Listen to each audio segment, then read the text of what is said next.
the guest of honor, Her Honor, the Vice President of this great Republic of Zambia,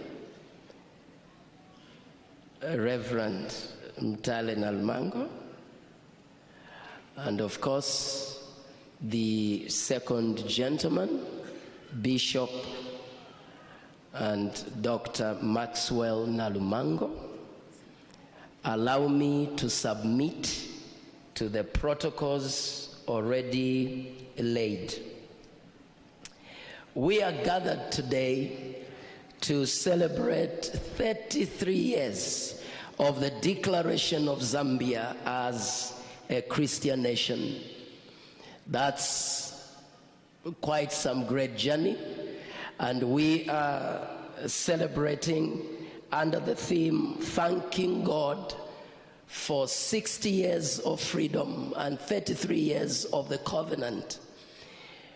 We are here to say Zambia has grown, first as a physical nation born in 1964 on the 24th of October.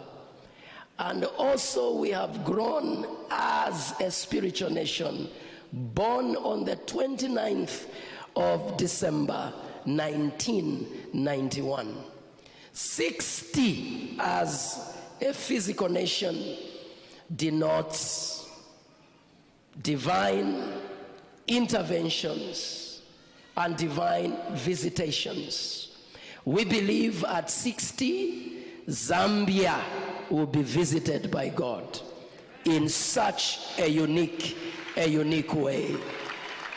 And surely at 60, our hair as a nation is turning gray. We can no longer continue to function as a child nation or as a teen nation or as a young youthful nation, but we must begin now to function as a grown-up nation. Yeah, Paul says, when I became a man, I put aside childish ways and I began to reason and to think like a man. I have no doubt that we will lay aside as a nation all the petty issues and begin to function with maturity as we usher Zambia into that glorious nation that we're supposed to be.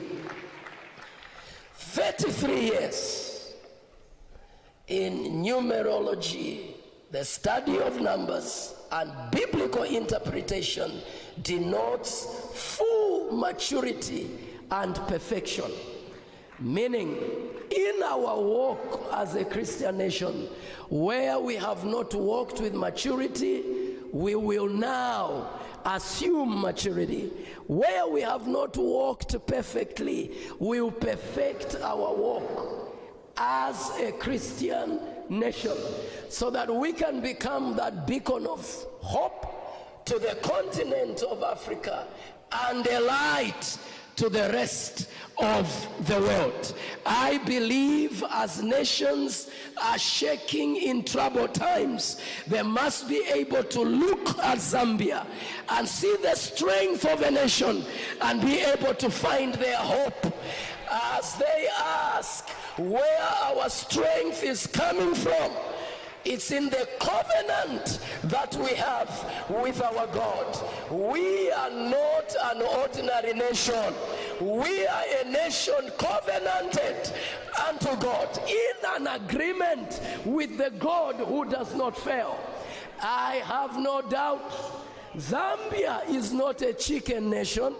The eagle on the flag shall take its flight in the years to come. Zambia will mount up high and soar with wings like an eagle. Why? We are a nation that waits upon God. We are always gathering to pray, to wait upon the Lord, Your Honor. Yeah, we were praying just a week ago, at the Cathedral of the Holy Cross, to call upon the Lord for rain And we have continued to pray. We'll continue to pray, because they that wait upon the Lord shall renew their strength. They shall mount up on wings like an eagle. They shall run and not grow weary. They shall walk and not faint. We are not fainting, even in climate change. We are not growing weary in shaking times. And we have no doubt the strength of the Lord shall elevate Mother Zambia. We are not an ordinary nation at all. We began celebrations very early in the morning, Your Honor. We were giving hampers to children born on the 29th of December. We were telling the mothers that these children are not ordinary. They've been born on a day Zambia was declared a Christian nation. They've been born in a covenanted nation. Tell this story to them, because what we desire is that this must be passed over to generations to come. Israel is where she is today as a nation because they believe they are a special people. They are a covenanted people. And that's who we are as Zambia. We are not an ordinary nation at all. Why do we gather every 29th of December? Why are we gathered today? Number one is for reflection, introspection, to check our side as individuals, as citizens. How are we performing in the side of our covenant with God? Because a covenant is not a promise.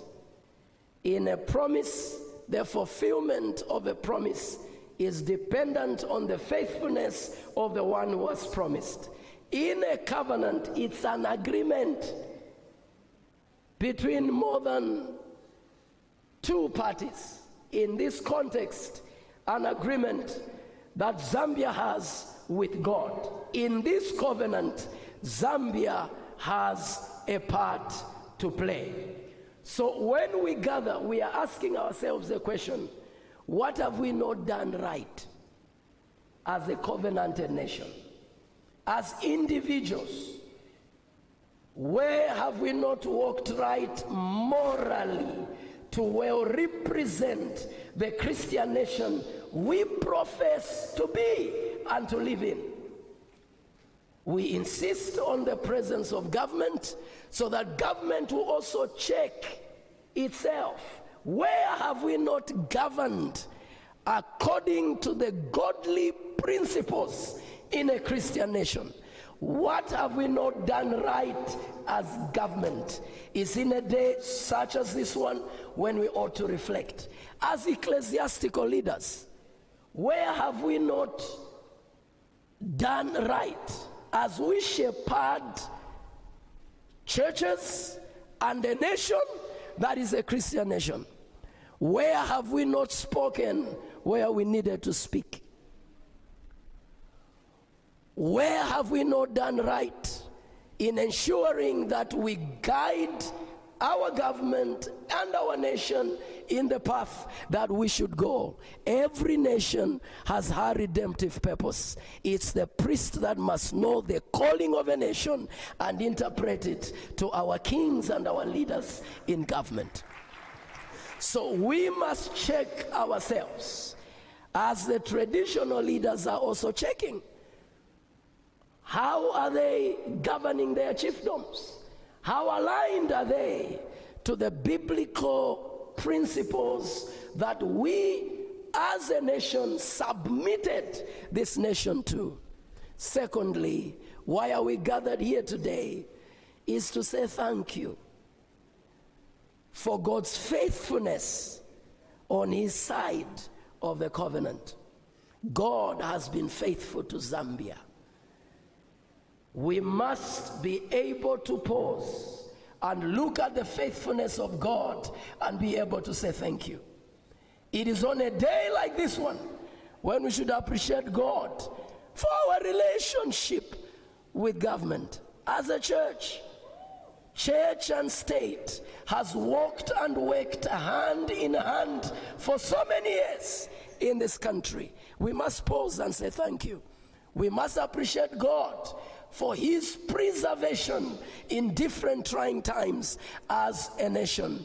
Beloveds, we must cultivate an attitude of gratitude. Your attitude of gratitude is key to your altitude in life. You can never rise beyond your gratefulness. We are grateful to be in such a country, and that is why we are gathered here today. Why do we gather every 29th of December? It is also to renew our vows in this covenant, to renew our commitment, so that we are able to tell our God, for you and us is for better, for worse, till God brings us closer to you. We are not letting go of this covenant. I pray that God will help us in this great nation. We have these submissions as an organizing committee of the Declaration of Zambia as a Christian nation right on your desk, Your Honor. We have spoken, we continue to speak, that it's our desire and our prayer that the 29th of December be gazetted as a public holiday, tagged a thanks and a covenant day for Zambia. A Thanksgiving and covenant day for Zambia is slated right at the end of the year. What a good time, Your Honor, for the whole country to put down their tools and say thank you to this covenant keeping God. After all, people are already on their holidays as we speak now. So we are praying fervently that you may consider that as our good government. We also place on your table, we are saying we are a priestly nation as Zambia, right from the roots. There's no priest without a temple. Give us a complete national house of prayer so that meetings of this sort, Your Honor, we shall gather in that 12,000-seater temple for Zambia.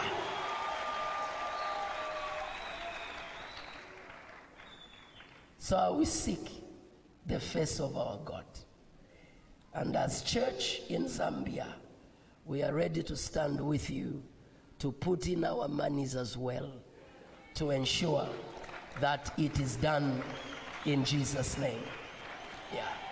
Lastly, with a clear conscience and a sincere heart, an appeal to the consciousness of government, that we also look at the blood of the man who declared Zambia as a Christian nation, the Chiluba family, who are also present today. Whatever good we can do to Mephibosheth, the Lord will remember this country even much more. Your Honor, lastly, as I near my close, we use this platform as well to also honor men and women and institutions that have labored in helping actualize the declaration of Zambia as a Christian nation. Allow me at this point to rest my case.